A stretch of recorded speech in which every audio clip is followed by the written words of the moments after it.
उनका फ़ोन आ गया कि नहीं मिलना चाह रहा हूँ। मैंने कहा जाए आगे घर, यानी तू सही कह दो, वही करेंगे जो आप कहते हो। अच्छा गुड। मैंने लोगों से मशवरा किया, लोगों ने कहा वो ठीक कहते हैं। उसके बाद फिर वो हुआ। अच्छा, उसके बाद फिर वडेरा स्टार्ट हुई, उसमें भी मैंने यही रखा। उसमें भी दाऊद भट्ट साहब के साथ मेरी बहस चलती रही 15 दिन। मैंने कहा भट्ट साहब रूटीन वाला काम मैं नहीं करूँगा, मैं चेंज करूँगा। वो भी मान गए। भाई ये जो एक कॉन्फिडेंस था ना मेरा, और उन लोगों का कॉन्फिडेंस भी शायद था, उसने मुझे सपोर्ट दी। फिर वहाँ से चला।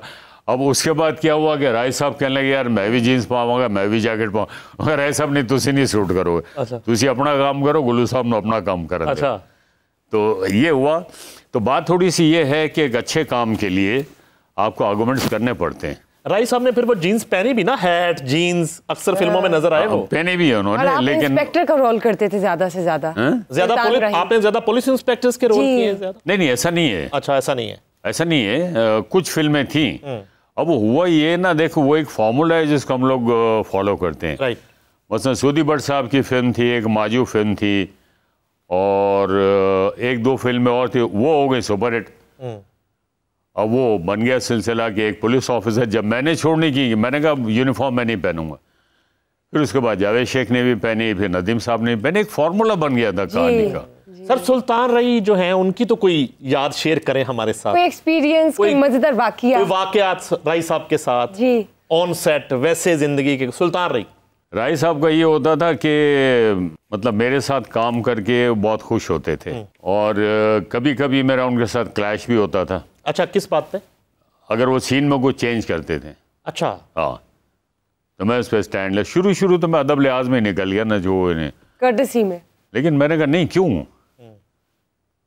तो जब डायरेक्टर ने उनको अथॉरिटी दी कि ठीक है आप जैसा चाहो वैसे कर लो, फिर मैंने उधर होल्ड करवाया। अच्छा। मैंने कहा जैसे चाहूँगा मैं भी वही बोलूँगा। फिर उस पर थोड़ा सा क्लैश हुआ मेरा उनको 2-3 दफ़ा, लेकिन बाद में उन्होंने उस चीज़ को रियलाइज़ किया और कहा नहीं आप ठीक कह रहे थे। मैंने कहा देखें, आपका कैरेक्टर डैमेज हो या मेरा कैरेक्टर डैमेज हो, हम दोनों हीरो हैं। मैं और आप डैमेज नहीं होंगे, फिल्म डैमेज होगी। फिल्म डैमेज होगी। तो मानते थे उस बात को, तो वो मुझे लाइक करते थे। और जब 2-3 दफ़ा बड़े फटे हुए तो बड़ा मुझे गले वले लगा, क्या उन्होंने मुझे प्यार किया, कहने लगे कि आप मेरे बाबरी हो। उनके एक बेटे का नाम बाबर था ना, तो प्यार भी उन्होंने बहुत किया और काम भी हम लोगों ने बहुत किया। पॉलिटिक्स होती थी, सियासत होती थी उस वक्त, लेग पुलिंग होती थी। कभी किसी ने आपको कट करवाया, सीन्स कटवा दिए, आपके सीन्स कटवा दिए? हुआ है बहुत। यूजुअली उस जमाने में हीरोज के पास ये पावर थी कि यार देखिए बात पता है क्या है, मैं आपको बताऊं ऐसा बहुत कुछ हुआ है, लेकिन अब बहुत से लोग इस दुनिया में नहीं है। मैं अब नाम नहीं लेना चाहता किसी का। मतलब मैं आपको बताऊं कि ख़ास तौर पे मेरा जो एक्शन होता था, मैंने 99.9% ओरिजिनल किया अपना। अच्छा। यस, मेरी एक फिल्म आतिश, कोई बिलीव ही नहीं करेगा कि ये मैंने किया है। अच्छा। उसके लिए इंडिया से एक स्टंटमैन आया था और हमने ट्रेन की फाइट थी, मंडी बाउद्दीन में हमने वो काम किया था। अच्छा। तो जब उसको बताया कि ये शॉट है तो उसने कहा नहीं मैं नहीं करूँगा। ये चलती ट्रेन पे हुआ था? चलती ट्रेन में, ट्रेन चल रही, मैं नीचे लटका हुआ हूँ। अच्छा। अभी मैं दिखाऊंगा आपको, रिकॉर्डिंग के बाद ना मैं आपको दिखाऊंगा। ये आपने खुद जेन्युइनली किया हुआ है? यस, अभी दिखाऊंगा मैं आपको। इतने डेंजरस फाइट थी। उसके अलावा मैंने रीच के साथ फाइट की। अच्छा। यस, आतिश फिल्म में ट्रेन की फाइट की। रीच के साथ मैंने गंगुआ एक मेरी फिल्म थी, उससे मैंने फाइट की।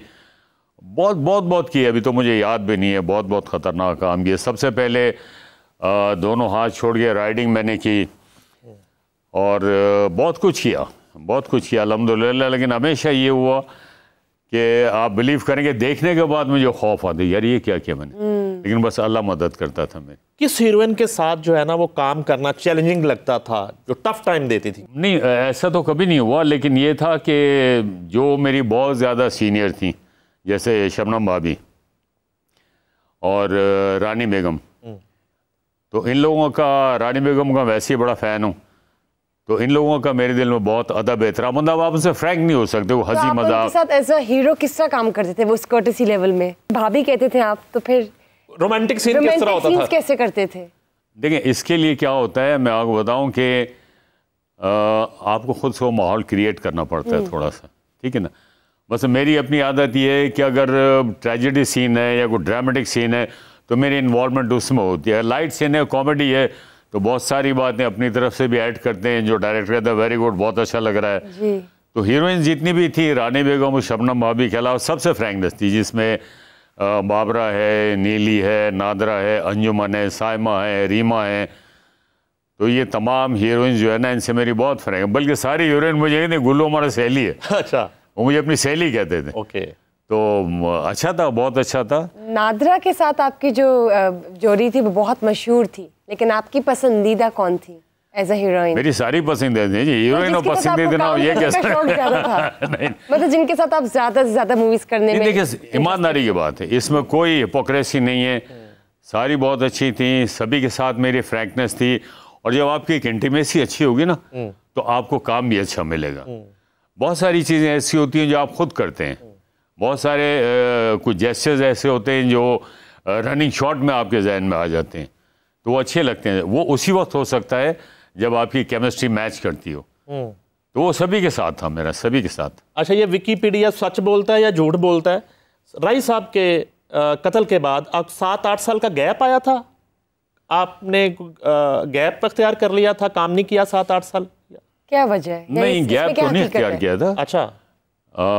काम किया मैंने, लेकिन ये कि कम काम किया है। अच्छा। लेकिन चूंकि वो जो एक सेटअप चल रहा था, सुल्तान राय, मुस्तफा कुरैशी, गुलाम मोहिउद्दीन, वो कॉम्बिनेशन जो एक बना हुआ था, वो एक कॉम्बिनेशन बना, तो वो जब टूटा तो उसके बाद ये आ गए फिर शान, मोहम्मद राना, अरबाज खान, ये लोग आ गए। उसमें जो मुझे कैरेक्टर्स ऑफर हुए, मैंने कहा नहीं, मैं नहीं करूँगा ये काम। 40 लेके जानी से आपने कम बैक किया। कैरेक्टर्स में इतना वजन नहीं था, उतने अच्छे कैरेक्टर्स नहीं थे।